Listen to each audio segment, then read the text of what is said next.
அம்மாவராகி தாயேவராகி. மாசி மகம். மாசி மகத்தினுடைய சிறப்பு. மாசி மகத்தன்று அந்த நட்சத்திரம் தொடங்கும் போது, அந்த மக நட்சத்திரம் தொடங்கும் போது, காசியில் இருக்கின்ற கங்காதேவியாகப்பட்டவள் இந்த உலகத்தில் இருக்கின்ற எல்லா நீர்நிலைகளிலும் வந்து அவ கலக்கிறதா ஐதீகம். மாசி மகன்று கங்காதேவியாகப்பட்டவள் எல்லா நீர்நிலையிலையும் வந்து கலக்கிறதா ஐதீகம். ஏன் கங்காதேவி அப்படி ஒரு வரத்தை வந்து சிவபெருமானிடம் வாங்குறான்? நிறைய பேர் வந்து காசிக்கு போக முடியாது, அதே சமயத்தில் பக்கத்தில் இருக்கிற குளத்துலையும் போய் குடிக்க முடியாது அவனால். அந்த காசிக்கு போன பலனும் அந்த கங்கை வந்து தன்மேல் பட்டு எல்லா பாவங்களையும் போக்கிக்கின்ற பலனும் ஒரு பாலகம் பெறணும்னா இந்த மாசி மகத்தன்று எந்த ஒரு கோயில் குளத்தில் போய் குளித்தாலும் அவனுடைய பாவங்கள் அனைத்தும் போகுது. அதே போல் மாசி மகத்தன்று எல்லா தெய்வங்களும் தீர்த்தவாரின்னு சொல்லுவாங்க. அதாவது இந்த மாசி மகத்தன்று குளத்தில் போய் குளித்து பக்தர்களான எல்லோருக்கும் நன்மை பயக்கும் விதமாக, பக்தர்களுடைய பாவங்களை எல்லாம் போக்கி புண்ணியங்கள் தரும் விதமாக இந்த மாசி மகம் சிறப்பு நாளாக அமையப்பட்டிருக்கிறது. நாம் எல்லாரும் வந்து ஒரு உறுதிமொழியாக எடுத்துக்கொள்ள வேண்டும். என்ன உறுதிமொழியாக எடுத்துக்கொள்ளலாம் அப்படின்னா, நம்மளுடைய இந்து மத சடங்குகள் சம்பிரதாயங்கள் வந்து அதிகமானது. நம்மளுக்கு வந்து பார்த்தீங்கன்னா குழந்தை பிறந்தா அதுக்கு ஒரு சம்பிரதாய சடங்கு இருக்குது, அதுக்கு ஒரு தீட்டு கழிக்கிறது இருக்குது, அதன் பிறகுதான் அந்த குழந்தைய தூக்கிறது இருக்குது, அதுக்கப்புறம் அந்த குழந்தைய தூக்கிட்டு கொண்டு போய் கோயிலுக்கு இட்டும் போகிறதுக்கு 3 மாதம் ஆகிடும். அப்படி ஒரு சடங்குகளையும் சம்பிரதாயங்களையும் பின்னி பிணைந்திருக்கின்ற ஒரு அற்புதமான மதம் தான் இந்து மதம்.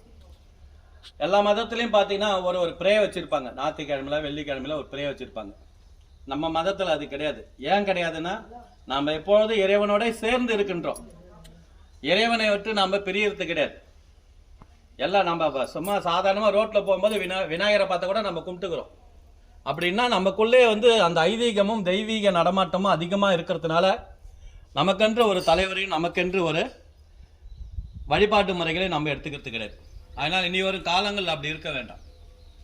நம்மளுடைய மத நல்லிணக்கணங்களையும் நம்மளுடைய மத வழிபாட்டினையும் நம்மளுடைய இந்து மத கலாச்சாரத்தையும் கடைபிடித்து எல்லோரும் இறை வழிபாட்டை வந்து அனுசரணம் பண்ணிட்டு வாங்க.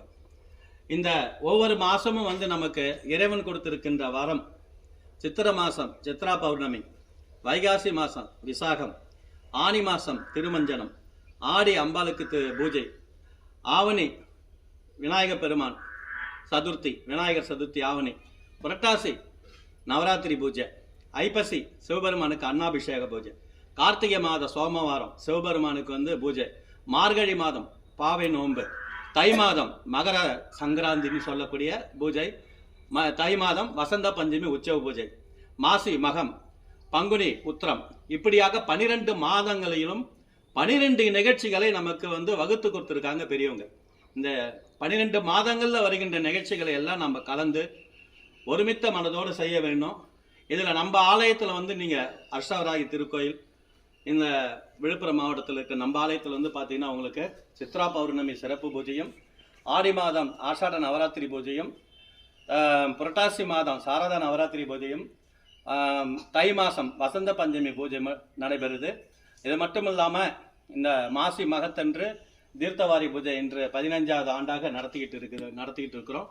எல்லாரும் வந்து கலந்து அம்பாளுடைய அனுகிரகத்தையும் இந்த மாசி மகம் திருவிழா பூஜையிலும் கலந்து அன்னையும் அருளையும் எம்பெருமான் ஈஸ்வரன் தென்னாட்டுடைய சிவனையை போற்றி எந்நாட்டவருக்கும் இறைவா போற்றி என்ற போற்றப்படுகின்ற உலகத்திலே முதல் தோன்றிய தெய்வமான சிவபெருமான அருளையும் பெற்று வளமோடு வாழ பக்தியோடு கேட்டுக்கொள்கிறேன். ஜெய் வராகி, ஜெய் ஜெய் வராகி, ஜெய் வராகி, ஜெய் ஜெய் வராகி, ஜெய் வராகி, ஜெய் ஜெய் வராகி, அம்மா வராகி, தாயே வராகி, அம்மா வராகி, தாயே வராகி, அம்மா வராகி, தாயே வராகி, அம்மா வராகி, தாயே வராகி.